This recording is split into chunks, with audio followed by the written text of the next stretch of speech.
Third आई को जागृत करने से पहले आप लोगों को यह पता होना चाहिए कि इसका रहस्य क्या है। मैं साफ सुथरे शब्दों में आपको बताना चाहता हूं कि आपके शरीर में 6 इंद्रियां हैं, यानी 6 सेंस हैं, जिनमें से 5 का उपयोग आप लोग करते ही करते हैं, लेकिन जो छठी इंद्री है उसका उपयोग बहुत ही कम करते हैं, और वही छठी इंद्री आप लोगों की थर्ड आई है। अगर हम 5 इंद्रियों की बात करें तो पहली इंद्री है आपकी आंखें, दूसरी इंद्री है आपके कान, आंखों से आप देखते हैं, और दूसरी इंद्री जो कान है उससे आप सुनते हैं, तीसरी है आपकी त्वचा जिसे आप महसूस करते हैं, और चौथी है आपका नाक जिसे आप सूंघते हैं, और पांचवा है आपकी जीभ जिसे आप स्वाद लेते हैं या फिर टेस्ट करते हैं। ये 5 इंद्रियों का इस्तेमाल तो सभी करते ही करते हैं, लेकिन जो छठी इंद्री है वही आपकी थर्ड आई है। उसी को आज्ञा चक्र भी बोला जाता है, उसी को थर्ड आई यानी तीसरा नेत्र भी बोला जाता है। बहुत सी वीडियो आप लोगों को बताई गई है कि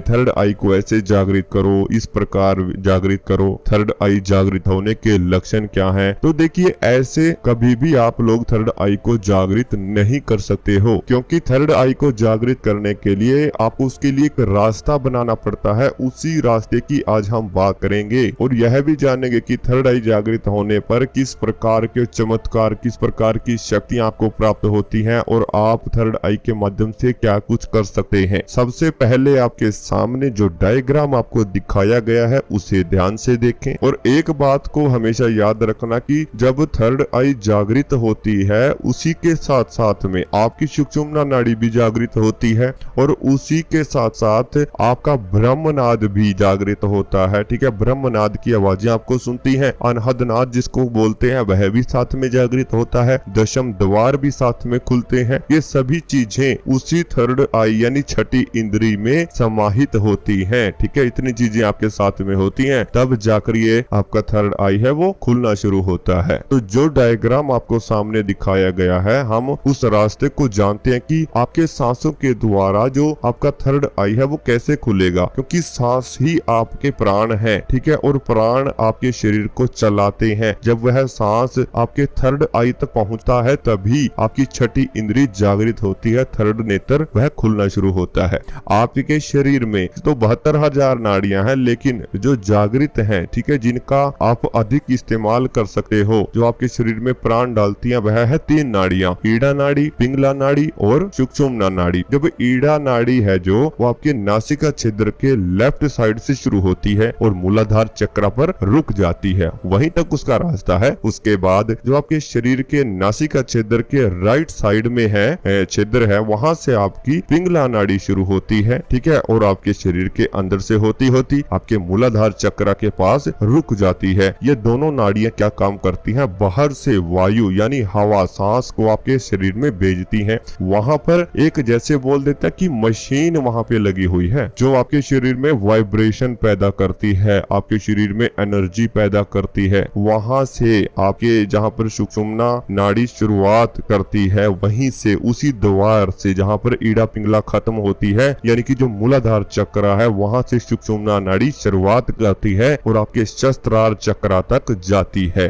तो जब बाहर से हवा आएगी, सुषुम्ना नाड़ी पर हवा रुकेगी। ठीक है, वहां पे रुकती क्यों है, क्योंकि वहां पर एक गांठ लगी हुई है। ठीक है, वह गांठ जब खुल जाती है, वह कैसे खुलेगी, नीचे से हवा आएगी। ठीक है, आपके नाक ईड़ा पिंगला से हवा आई, वहां पर वाइब्रेशन हुई, वाइब्रेशन से वह गांठ जब खुलती है, जब ध्यान मेडिटेशन आप लोग करते हो, तो वहां से वह गांठ खुलेगी। तो सुषुम्ना नाड़ी में भरा हुआ है लिक्विड, जिसे शारीरिक ऊर्जा बोला जाता है, वह ऊर्जा के इसी सुषुम्ना नाड़ी में रहती है। और सुषुम्ना नाड़ी में ऊर्जा जितनी आप लोगों ने अपने शरीर में इकट्ठा की है उतनी ही होगी, यानी जितना आप मेडिटेशन करते हो, ध्यान करते हो, नियम अपनाते हो पूजा में और मेडिटेशन में, ठीक है, उतनी ही ये ऊर्जा आपकी सुषुम्ना नाड़ी के अंदर भरी हुई होती है लिक्विड फॉर्म में। ठीक है, तो आपके शरीर से नीचे से जब प्रेशर लगेगा, सुषुम्ना नाड़ी में जो लिक्विड है वो ऊपर की तरफ उठता है, यानी कि मूलाधार चक्र से ऊपर की तरफ, सहस्त्रार चक्र की तरफ। ठीक है, नीचे से उठेगा तो सहस्त्रार चक्र पर ऊर्जा धीरे धीरे जाती है, यानी कि इसकी कुछ विधियां होती हैं, जैसे 1 महीना, 2 महीना, 6 महीने, जो कुछ कुछ रास्ते होते हैं, उन रास्तों की भी हम आगे वीडियो जरूर बनाएंगे। ठीक है, तो कुछ समय बाद वह ऊर्जा ऊपर की तरफ जब उठती है तो आपके सहस्त्रार चक्र पर पहुंचती है। सहस्त्रार चक्र यानी जो आपके सर के ऊपरी हिस्सा है, ठीक है, जहाँ पर स्त्री चोटी बांधती है, वहां पर यह ऊर्जा पहुंचती है और वहां पर ऊर्जा पहुंचने पर आपको ध्यान में प्रकाश नजर आता है, वहीं पर आपको चमकते हुए तारे नजर आते हैं, वहीं पर आपको ध्यान में यानी बंद आंखें करने के बाद ब्रह्मांड नजर आता है, यूनिवर्स नजर आता है। उससे ऊपर यह ऊर्जा नहीं जाती है क्योंकि आपका जो सहस्त्रार चक्र है वहां पर भी एक गांठ लगी हुई है और वही गांठ आपकी जब खुल जाती है तो वह ऊर्जा, ठीक है, और जो सुषुम्ना नाड़ी से आई थी वही ऊर्जा आपके शरीर में घूमती घूमती आपके मस्तिष्क में आ जाती है। मस्तिष्क बोले तो जो आपका आज्ञा चक्र है वहां पर, जहां पर थर्ड आई है, ठीक है, जहां पर जब आप अपनी आंखें बंद करके ध्यान करते हैं तो वहां पर आपको खिंचाव महसूस होता है, वहीं पर आपका थर्ड आई है। और जब सहस्त्रार चक्र से आज्ञा चक्र, जिसको थर्ड आई बोला गया है, वहां पर ऊर्जा जब आती है तो पीछे से आती हुई जब चलती है आपकी ऊर्जा तो भी आपको अनुभव आने शुरू हो जाते हैं कि आपकी जो थर्ड आई है वो जागृत हो रही है। जैसे ही उसमें वो टक्कर आती है अचानक से बिल्कुल अदृश्य, यानी कि जो आपका थर्ड आई है वो जागृत होना शुरू हो जाता है उसी क्षण से, उसी समय से, ठीक है। और जब वह जागृत होता है वहीं पर यानी आपके थर्ड आई, आपके आज्ञा चक्र पर जब ऊर्जा टक्कर आती है वहीं से आपको आवाजें सुनाई देती हैं, ठीक है, जो आवाजें आपको सूक्ष्म रूप से सुनाई देती हैं, ठीक है, ब्रह्मांड की आवाजें आपको सुनाई दे सकती हैं, अनेकों जैसे सकारात्मक और नकारात्मक आवाजें भी आपको सुनाई देती हैं, ठीक है। वह क्यों देती हैं? क्योंकि जब सहस्त्रार चक्र से ऊर्जा चलकर उस आज्ञा चक्र पर टकराती है, धम धम की आवाज पैदा होती है, वही आवाज आपको सुनती है जिसे ब्रह्मनाद भी बोला जाता है, ठीक है। वहीं से ब्रह्म द्वार का रास्ता जाता है, वहीं से आपका दशम द्वार है, वहीं से दशम द्वार भी खुलता है। लेकिन दशम द्वार खुलने का मतलब यह है कि जब ऊर्जा आज्ञा चक्र पर आ गई लेकिन उससे अगर बाहर निकले, ठीक है, बाहर कैसे निकलेगी? सूक्ष्म रूप से, ठीक है। अगर वह द्वार खुल जाता है तो आपका दशम द्वार खुल गया, ठीक है। लेकिन वह द्वार इतना आसान नहीं है खोलना जितना आप लोग समझते हैं। लेकिन जब वहां पर ऊर्जा पहुंच जाती है तो आपकी थर्ड आई है वो एक्टिवेट हो जाती है, यह बात बिल्कुल सत्य है, ठीक है। वहां पर एक्टिवेट होना वो शुरू हो जाती है क्योंकि जैसे जैसे नीचे से ऊर्जा आती रहेगी, सहस्त्रार पे जाएगी, वहां से आपके आज्ञा चक्र पे आएगी तो आपकी जो थर्ड आई है वो एक्टिवेट हो जाएगी। लेकिन अगर ऊर्जा वहां से बाहर निकल जाए यानी आपके मस्तिष्क से बाहर कैसे आएगी? सूक्ष्म रूप से निकल जाए तो वहीं से आपका दशम द्वार खुल जाता है। और दशम द्वार वैसे तो व्यक्ति का 2 ही बार खुलता है जीवन में। कैसे? सबसे पहले तो जब व्यक्ति का जीवन शुरू होता है यानी जब आपके शरीर में आत्मा आती है, ठीक है, तब खुलेगा, या फिर जब आपकी मृत्यु होती है वो तब खुलता है, ठीक है। और अगर आप खुल तो नहीं पाएगा क्योंकि बहुत अभ्यास करोगे तब जाकर ये क्रियाएं होती हैं, क्योंकि हमारे ऋषि मुनि बड़े बड़े साधु महात्मा थे जिन्होंने अपने दशम द्वार से अपनी ऊर्जा, अपनी आत्मा को बाहर निकाला हुआ है। हाँ, अभ्यास करोगे तो कुछ भी संभव हो सकता है, वह असंभव नहीं है। लेकिन जब आपकी ऊर्जा वहां पे रुक जाती है तो वहां से आगे जाने का कोई भी रास्ता नहीं है, तो वह टपकती है नीचे की तरफ, अचानक गिरती है। नीचे गिरेगी तो वहां पे आती है आपकी नाभि, यानी जहां पे नाभि है आपकी वहां पर वह ऊर्जा गिरती है, टपकती है, ठीक है, थर्ड आई से आपकी, ठीक है, आज्ञा चक्र से। जब वह टपकती है तो जो आवाजें आपको आती हैं वही अनहद नाद कहा जाता है, ठीक है, उसी को अनहद नाद बोला जाता है क्योंकि नाभि आपके शरीर का आधार है। तो ये यहाँ पर ऊर्जा आके आपके शरीर में कार्य करती है। आपकी छठी इंद्री का उपयोग इस प्रकार से होता है। थर्ड आई आप लोगों के जीवन में कार्य इस प्रकार से करती है। ये रास्ता है आपकी थर्ड आई को जागृत करने का। सांसों के द्वारा ऊर्जा बनी, किस प्रकार से आपके सुषुम्ना नाड़ी पर गई, वहां से ऊपर सहस्त्रार पर गई, वहां से वो वापस रिफ्लेक्ट हुई, ठीक है, कहां पर? आपके सीधे आपके आज्ञा चक्र पे, और वहां से टपकना शुरू हो गई। यहीं से छठी इंद्री का आधार माना गया है। और जब आपकी तीसरी आंख यानी थर्ड आई खुल जाती है तो आप टेलीपैथी कर पाते हैं। टेलीपैथी एक ऐसी प्रक्रिया है जिसमें आप दूर बैठे किसी भी इंसान को अपना कोई संदेश विचारों द्वारा भेज सकते हैं, या कोई इंसान आपके बारे में कहीं बैठकर कुछ सोच रहा है या बातें कर रहा है तो आप उसे महसूस कर सकते हैं। इतना ही नहीं, आप यह भी जान सकते हैं कि सामने वाला आपके लिए कुछ अच्छा सोच रहा है या फिर बुरा। आप उन चीजों को भी देख सकते हैं जो अदृश्य है, अनदेखी चीजों को भी आप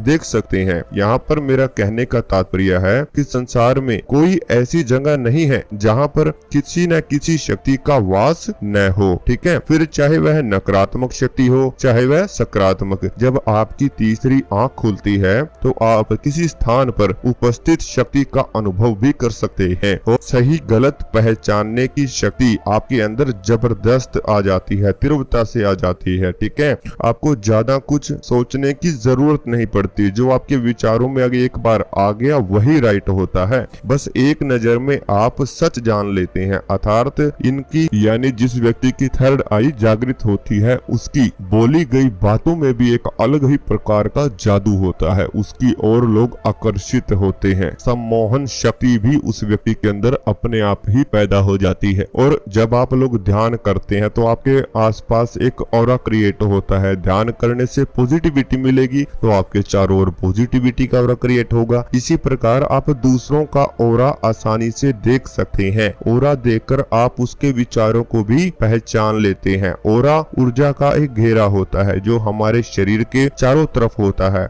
हम जैसा सोचते हैं वैसा ही हमारा ऑरा बन जाता है। वह हमें बाहर की ऊर्जा से सुरक्षित करता है। आपने देवी देवताओं के चित्र में देखा होगा कि उनके सर के चारों ओर एक चक्रा सा दिखाई देता है, उसे ऑरा कहते हैं। जो इंसान जैसा सोचता है उसके विचारों के हिसाब से अलग अलग की ऊर्जा से उसका ऑरा बनता है। तीसरा नेत्र खुलने का एक फायदा यह भी है कि आप परिस्थितियों के वश में नहीं आते हैं। अक्सर परिस्थितियों के हिसाब से लोगों का मानसिक संतुलन बिगड़ जाता है। थर्ड आई एक्टिवेट होने के बाद परिस्थितियां बिल्कुल भी आप पर हावी नहीं हो पाती हैं। आप किसी भी परिस्थिति में विचलित नहीं होते हैं क्योंकि आपको पता होता है कि जो कुछ हो रहा है सब अच्छे के लिए हो रहा है। आप लोग सारी नकारात्मक भावनाओं से मुक्त हो जाते हैं तथा आपका हृदय प्रेम से भर जाता है।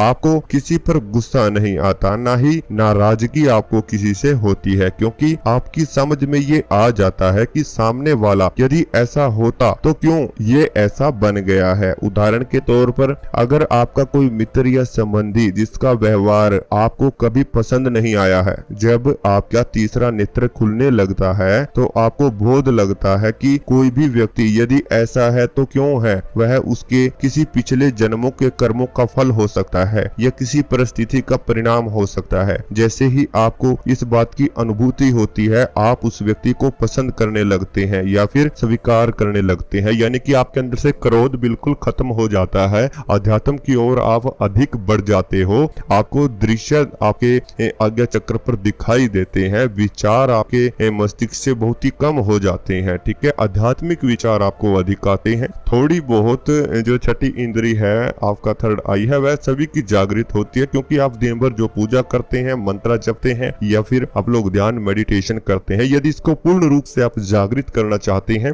तो आप इस चैनल को सब्सक्राइब जरूर करें, बेल आइकन को प्रेस जरूर करें। हम बड़ी अच्छी अच्छी नई नई विधियां आप लोगों के लिए लेकर आएंगे। याद रखें, चैनल को सब्सक्राइब करने के बाद बेल आइकन को प्रेस करना मत भूलें।